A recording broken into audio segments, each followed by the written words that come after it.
It was the summer of 2012 when my best friend Britta proposed to me the idea for an organization where we could use our artistic abilities to support endangered wildlife. The club would be called A.E.A, Artwork for Endangered Animals. And how it would work is we'd get artists of all kinds and we'd create artwork to raise money for this endangered species. The session would be year-long and we'd support the organization through all of the fundraisers in that whole year. The last fundraiser would be in our auction, where we would auction off all of the artwork and give all of the money from the whole session to that animal organization. And at first I was apprehensive. I mean, it was a big job. It was going to be, I was going to be the co-president with her and as well as the co-founder. And together we would create this club. And it was just seemed like a lot of work and a very difficult thing to pull off. But despite my hesitations, I decided to join with her and create the club.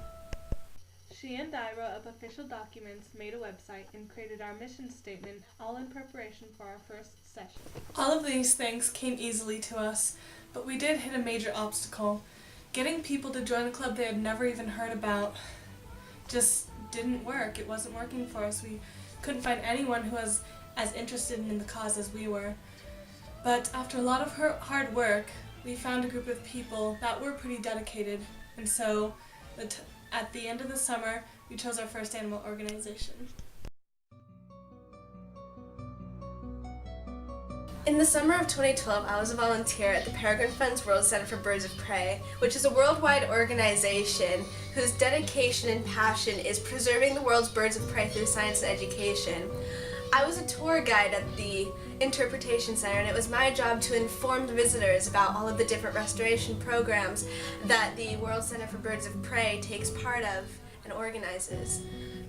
As a volunteer, I had to learn about all of these programs in order to educate the public, and in doing that I was really impressed and inspired by how this organization that has its headquarters in Boise, Idaho is able to make such a global impact.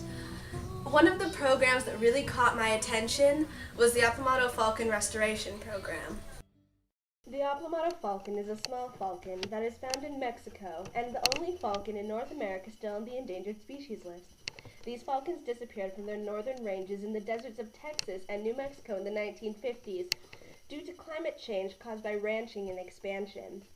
For the past 60 years, their unique niche has been left unfilled.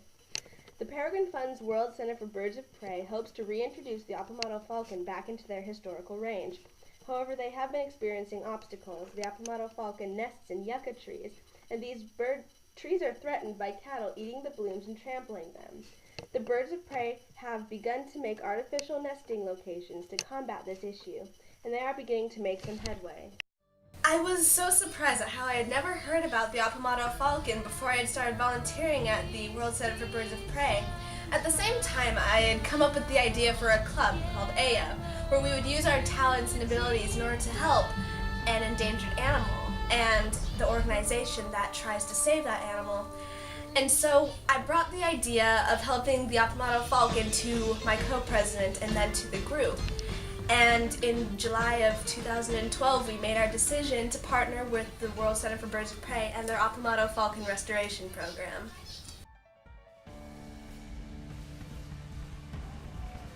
Now with a functioning group, we met over the summer and planned 3 events. Our first would be the A.E.A Fun Run, and that would be held in August. And the second would be the Cakes and Craft Night, which ended up just being a crafts night in November. And then at the end of our session in May, we would hold our auction. In order to do all these things, though, we needed to get sponsors.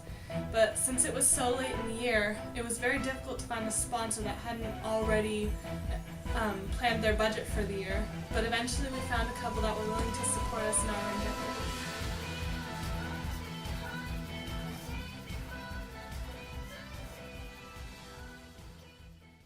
Planning for these events was more difficult than we originally anticipated.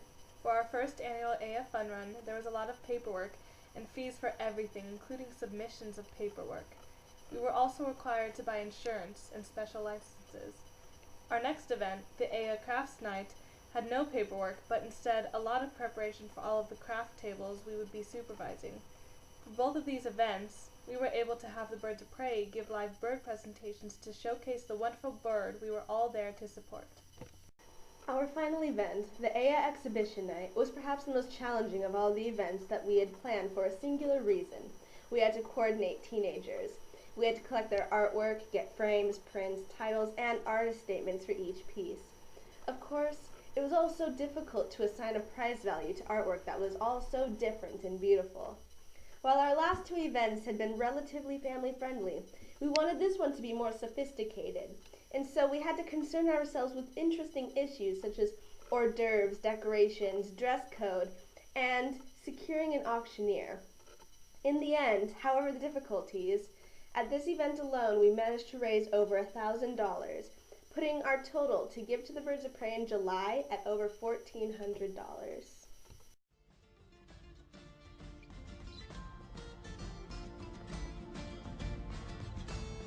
In this first session, we've learned so much about how to run a club, how to organize events.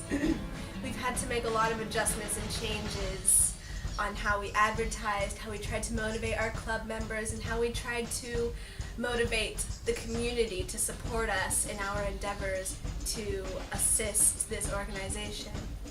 However, we did manage to have a very successful session, and we managed to pull a lot from it, like how to better for next session, how to advertise more effectively, and how to really get the word out. So overall, I do believe that this organization will be able to become a worldwide sensation, just like the Peregrine Fund's World Center for Birds of Prey is, and that hopefully we'll be able to inspire those around us to make a change with what talents they do have. May it be an evening star shines down upon you. May it be